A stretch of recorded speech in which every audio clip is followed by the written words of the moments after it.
Hi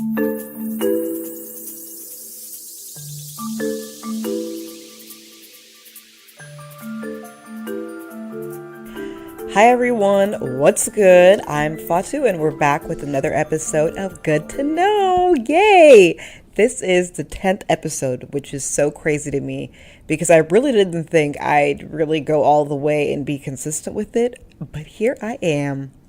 So for the 10th episode, I wanted to do something special, something I thought about doing as soon as I had the idea about even doing this podcast, and it's about Beanie Babies, as you can see in the title. And I'm sure you're thinking, okay, what the hell? What is so interesting about Beanie Babies? Who cares? Well, you're missing a very critical fact. This show is centered around interesting nonsense and things that are good to know. And I think the rise and the fall of Beanie Babies encompasses both of those. Thank you. So, with the intro, it's time to get into the story. So we begin with the creator of Beanie Babies, Ty Warner. We're going to call him the Beanie Baby billionaire. Wait, no, I can only say that once. You know what? We're just going to call him his name. We're not going to call him that. So Ty Warner originally worked as a salesman for a toy company, but he got fired for trying to sell his own toys on the side, so the company had to let him go. And him being fired led to the eventual creation of what are known today as Beanie Babies. But what makes Beanie Babies different from any other toy or stuffed animal? Well, Beanie Babies are stuffed with plastic pellets, aka the beans, and the plastic pellets are understuffed, which make them really easy to pose, and in the words of Ty Warner, makes them more real, which sets them apart from traditional stuffed animals, which are hard to pose in toy stores. And the toy store owners love Beanie Babies because you could pose them easily in a bunch of versatile ways and bring them to life, so to speak. And they also had tons of different designs and themes. And they had these little adorable red heart-shaped tags that had Ty on them. He really had these little heart-shaped tags that had his own name on them, and they were all around the world. His mind. But the tag had things like little spaces where you can put to and from if you're giving them for a gift, or some of them had poems and birth dates on them.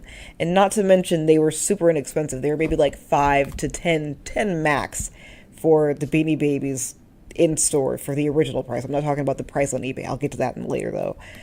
But another important thing to note about the Beanie Babies is that the creator, Ty Warner, is a huge perfectionist and was always highly involved in everything going on about these toys. And he was always changing designs and colors, and that would limit the amount of the specific... Oh my God, my tongue is tied right now because of the title, but... Anyway, he was always changing the designs and colors, which would limit the amount of the specific toy in the market, which obviously increased the demand. And side note, Ty was kind of a strange guy. He was really reclusive and avoided the spotlight for his entire career. And to date, he's only given one interview, and that was in 1999. Nobody really knows much about him to this day, and former employees and acquaintances say he wasn't really pleasant to be around because he was just such a perfectionist and just always about the business, and that's just it. But his obsessiveness and perfectionism meant that he was always changing designs and colors. Wait, I just said that. Oh my God, I'm crazy. And their price, unique designs, and non-traditional stuffing and the versatility of them led them to being so collectible. Ty would come out with a Beanie Baby, and then after a month or two, he'd say that they were being retired and they weren't going to make any more after this production. And of course, people panicked and bought one before they were discontinued. And that is what drove so many sales. And during this time, it was around from the late 90s and early 2000s, this was when people started selling their highly collectible Beanie Babies on eBay, and people were paying hundreds and sometimes thousands for a couple of discontinued stuffed animals. At their peak from 1997 and 1998, Beanie Babies accounted for almost 10% of the sales on eBay. That is a lot. Beanie Babies had so much hype that people were spending thousands on them. Some people bought them as investments because they thought they'd be worth a lot in the future. I watched a short documentary on YouTube that I'll link in the description of this, and it's about a family that became bankrupt by Beanie Babies and spent about $100,000 on their collection, thinking that they were gonna go up in value and pay for their kids' college funds. And spoiler alert, that did not end up happening, and they still have around 20,000 of those Beanie Babies, and they hope that sometime in the near future they'll resurge again, and then no one will be laughing. And, for their sake, I hope they do, because 20,000 is a lot of Beanie Babies. That is a lot of Beanie Babies. And one thing people don't realize about these are that they were one of the first things to break the internet. Ty, the person and company, was the first brand to leverage the internet and their website to connect with consumers. When the first Ty website came out in 1995, only 1.5% of Americans were using the internet, and at their height, thousands of people were going on the website to get more information about Beanie Babies, which just wasn't done by many companies during that time, if any, honestly. So in my humble opinion, I think eBay and e-commerce in general, if we're being honest, were built on the backs of Beanie Babies. Let's just keep it 100. Let's just call a spade, okay? Ty gave us the blueprint, and we didn't even know back then. So now brands like Supreme follow the same format of making highly limited productions of their products and then being resold on the internet at a huge markup because of their collectability.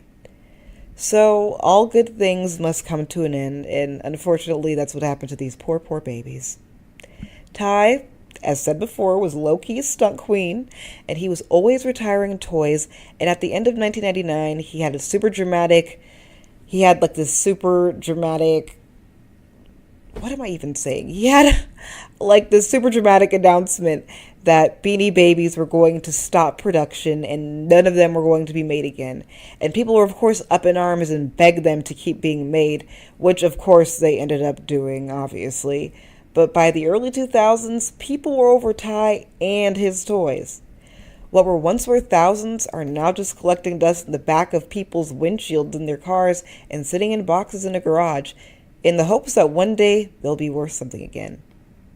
And by the way, the most valuable Beanie Babies are the royal blue version of Peanut the Elephant, Peace the Bear, which one of them sold last year for $13,000, Patty the Platypus, Jack the Duck, Claude the Crab, and Piccadilly Attic Bear, which is a bear in a clown suit, and that bear goes for about $125,000 just for a bear in a clown costume.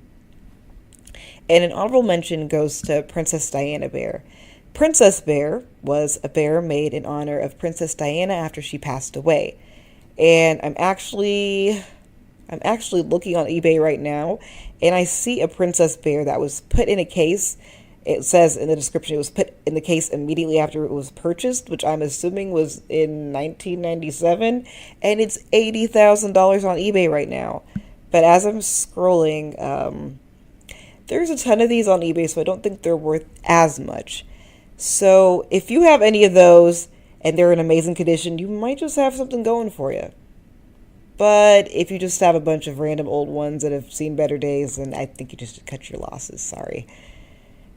So, if we're being honest here, I think the only person who got rich and lives their life off of Beanie Babies checks is named Ty Warner.